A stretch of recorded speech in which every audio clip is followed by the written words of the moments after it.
কিসের আবার school college, কিসের জন্য বিদ্যালয়, লেখাপড়া কইরা যদি অনাহারে মৃত্যু হয়, অনাহারে মৃত্যু হয়।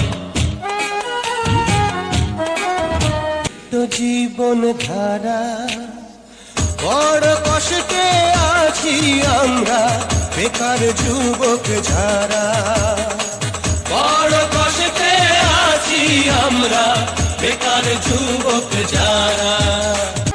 কিছু আমলা ধান্দা বাজে দেশটা দখল করছে আজ, হরি লুটের মতো দেশটা লুট করাই যে তাদের কাজ, লুট করাই যে তাদের কাজ। স্বাধীন